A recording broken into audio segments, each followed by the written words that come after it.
Ada seorang ulama besar bernama Imam Al-Hasan Al-Basri. Al-Basri artinya kota Basrah, berasal dari kata Basrah, Irak. Beliau bercerita tentang seorang perempuan, pezina, jahat, nakal. Tapi dia kelas atas. Dia hanya mau jika dibayar 100 dinar. Uang emas dinar, uang perak dirham. 1 dinar saat ini 4,25 gram, lebih kurang 2,5 juta. 100 dinar 250 juta. Karena dia memang seorang perempuan yang luar biasa.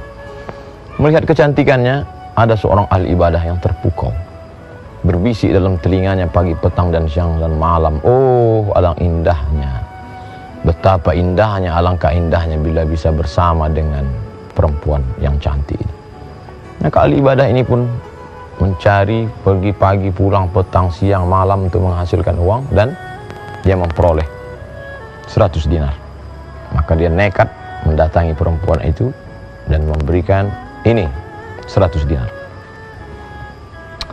Ketika perbuatan itu akan dilakukan, tiba-tiba saja laki-laki ahli ibadah itu merasakan dalam hatinya rasa takut kepada Allah Subhanahu wa ta'ala. Sehingga dia pun segera berkata, wahai perempuan, ambillah uang 100 dinar ini. Aku tidak jadi melakukannya. Perempuan itu terkejut.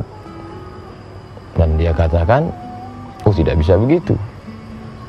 Ambillah uang 100 dinar. Tidak. Kamu tidak boleh keluar. Lalu kemudian apa yang terjadi? Laki-laki ahli ibadah itu berkata,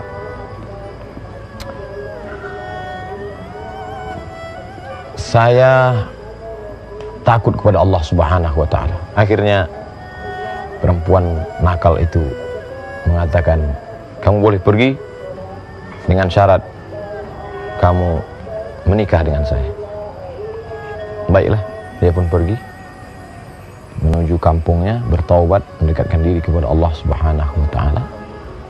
Dan perempuan yang nakal itu terbuka pintu hidayah. Ternyata bukan karena mendengarkan tausiah, bukan karena tazkirah, tapi karena melihat ada hamba Allah yang sudah memberikan hartanya sebanyak 100 dinar, tapi dia ada rasa takut kepada Allah Subhanahu wa ta'ala. Maka perempuan itu bertobat dan datang ke kampung halaman laki-laki itu, ingin menjumpai. Sesuai dengan janji, mereka akan menikah. Apa yang terjadi begitu sampai di kampung laki-laki itu? Tatkala laki-laki itu melihat perempuan yang dulu pernah menggoda hatinya, saat itu juga dia langsung jatuh dan mati menghadap Allah Subhanahu wa ta'ala karena rasa takut yang luar biasa. Perempuan itu kecewa. Kenapa tiba-tiba orang yang dia anggap menjadi pintu sebab hidayah taubatnya mati menghadap Allah? Lalu kemudian dia bertanya, apakah laki-laki ini punya saudara? Mereka menjawab, penduduk kampung berkata, ya, dia punya saudara kandung. Kalau begitu aku menikah dengan saudara kandung. Akhir kisah mereka pun menikah. Apa pelajaran yang dapat kita ambil? Bahwa selevel tinggi apapun ibadah seorang hamba, tetap juga berbisik dalam hatinya, karena setan tak pernah mati. La'aq'udanna lahum siratakal mustaqim, aku akan bengkokkan jalanmu yang lurus. La'atiyannahum min baini aydihim, aku akan datang dari depan, wa min khalfihim, dari belakang, wa an aymanihim, dari kanan, wa an syama'ilihim, dari kiri. Aku akan tetap datangi mereka dari depan, dari belakang, dari kanan, dari kiri, walaupun ahli ibadah. Oleh sebab itu kita senantiasa mohon perlindungan kepada Allah. A'udzubillahi minasyaitonir rajim.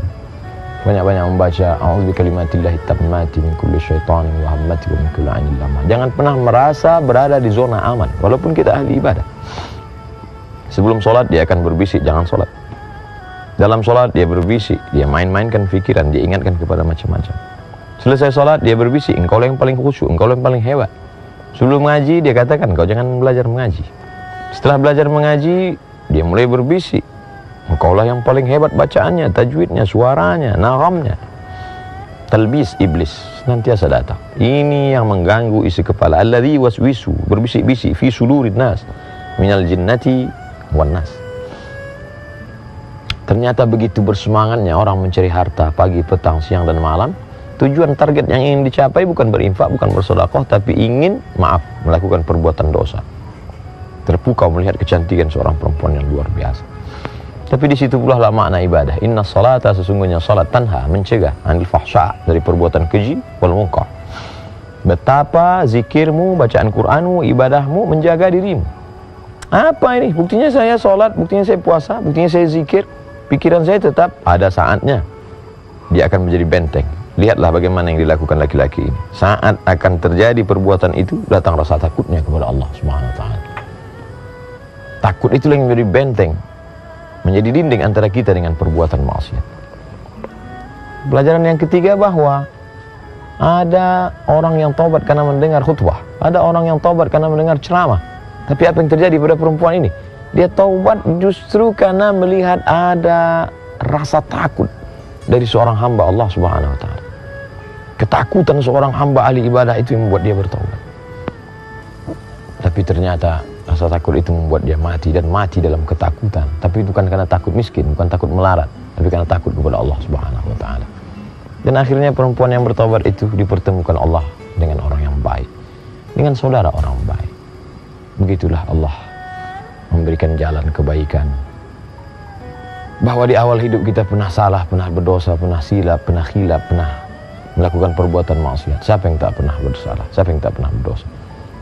Hikmah yang dapat kita ambil, bila awal dulu pernah hitam, legam, buruk, jangan sampai pada akhirnya tetap dalam keadaan berdosa. Mari kita perbaiki diri, mudah-mudahan kita selalu dalam bimbingan Allah Subhanahu wa taala. Terima kasih. Assalamualaikum warahmatullahi wabarakatuh.